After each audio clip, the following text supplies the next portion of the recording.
every day. Hi there.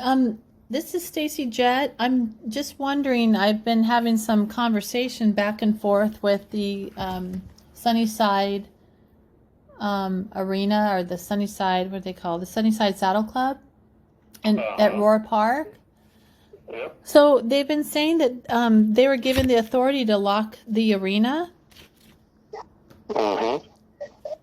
Can you elaborate a little bit? Sure. Yeah. So, um, they spent some time and some money in getting the arena fixed up for an event that they had on Sunday. Uh-huh. So Thursday, I guess they have an elevated event where it's a county type of horse event. I'm sorry, I And didn't hear what you just said. yeah, so they had some kind of elevated horse event that they were doing. It's a county type Uh-huh. horse event. I'm not sure. Yeah, it's just they have shows every now and then. Yeah, so the show that they got was an elevated event. It was not their normal event. I guess they're having four of them this year. And so they spent some time and some money to get the arena in shape. So on Thursday, they asked if they could lock it up so it would still be in the shape on Sunday. So Oh, they I'm sorry, had their event they have an event this coming Sunday? this last Sunday on the 7th. The last Sunday on the Yeah, 7th. yeah. So the miscommunication between us was that after their event, they were supposed to take the lock off. So we're allowing them for these four special events to keep the arena pristine, I guess, because it's a higher caliber event. The next one's June 4th. So the next event, they'll only lock it on Saturday. The event will be on Sunday, and then they'll take it off Sunday night. And then the next one after that, sometime in August. Yeah, that's But typical. I mean, usually like the night before, and they've been moving. Usually they'll lock it Saturday, and then the event Sunday, and they've been kind of moving the closure of the arena earlier and earlier on the days on Saturday. But the backyard horse owners, they kind of rely on this arena, and a lot of them work also on the weekday. So the weekend is the only time that they can get their horses out, which is not a problem as long as we know. But yeah, to have locked it after the event was what was very different. sure, and that was, like I said earlier, was a miscommunication on our part. But I talked to the president today and told her, moving forward, the event, as soon as your event's over, to be open to the public. Yeah, That that's always happened. So I don't understand, I don't comprehend how. I mean, that was part of the original contract where they paid $1 for the use to have their events, and then part of that contract was the understanding that they would maintain the arena to have and hold their Sure, events. So I right. don't understand what's different, what's changed. Nothing's really changed. It's Like, just that the arena hadn't been, maintained. They haven't had an event, COVID, and all this other stuff. So, they put in some extra work to get the arena in shape for their first big event. I guess it's a county horse show, higher quality horses. I don't know. yeah, So, yeah. The thing is, though, it is a public arena. Is that not? I mean, yeah, do you by any chance have the codes, or who dedicated this area? I'm trying to find the agreement between us and the city. But you're right. I mean, the city owned it. We own the property, and we lease it to the Sunnyside Saddle Club. So there's a use agreement between us and them. Yeah, it's a $1 lease for a whole year.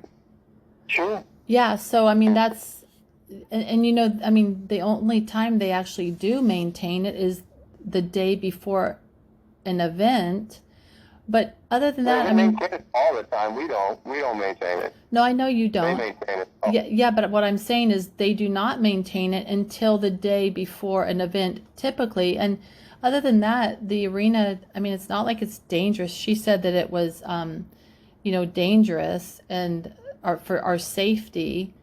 but I've been using that arena for over 23 years, and I've never had a safety issue due to the footing. So it's almost like because they're upholding their contract finally, now they're feeling entitled to lock the arena. No, they're not being entitled. They Well, asked me.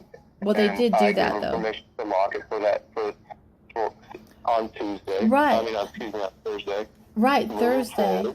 moving forward, it will be locked on the Saturday before their main event. And like I said, there's 3 more events scheduled throughout the year. Right, so they should, I mean, they should actually post when they are going to be locking the event, because I know a lot of people, in fact, today, a lady was down there, she had hand walked both horses down there, and only to find that the fence had been, or the gate, the arena had been locked, so. I understand. And like I said, moving forward, it won't be locked after their event, and it will only be locked on the Saturday before. And we also talked about putting signage up for their event on Wednesday before their event, so letting everybody know that there's a big event for that coming up weekend. So all these things are being worked out, and like I said, whatever happened this last weekend is not going to happen in the future. Yeah, but the fact that because they think there's some super big event, they're even moving it more days. I mean, I don't know. They're not going to be moving it it's just going to be Saturday before their event, and their events are on Sundays. Okay. Well, yeah, she was saying how she's going to call the police on me for asking questions about this. I just found it a little rather interesting. So, what do you have? Is there a way that the public can get a hold of that contract now between you and Sunnyside, so we know exactly what to expect? Well, like I said, I'm trying to locate it because it's pretty old. So and a lot of those people are not with the city anymore. So I have an email in to the person that's in charge of that stuff and asking him to find it for me. Yeah. Do you know who actually was? I mean, I thought that it was a woman that actually dedicated that specific area, because I ran into her a handful of years ago, and she stated that she was happy to see horses in the arena, that she had actually dedicated that specific property for that specific area for the public use, you know, of the Bonita residents, for that, you know, for the horses. So, I mean, it seemed like the public was thinking.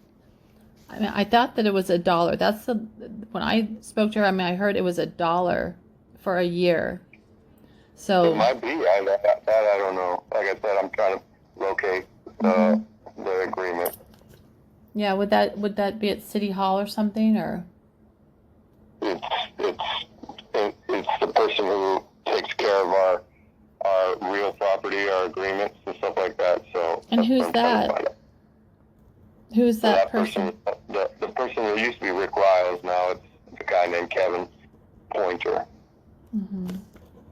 Okay, yeah, it would be really nice, because she was kind of full of herself when I don't think she comprehends what public use is.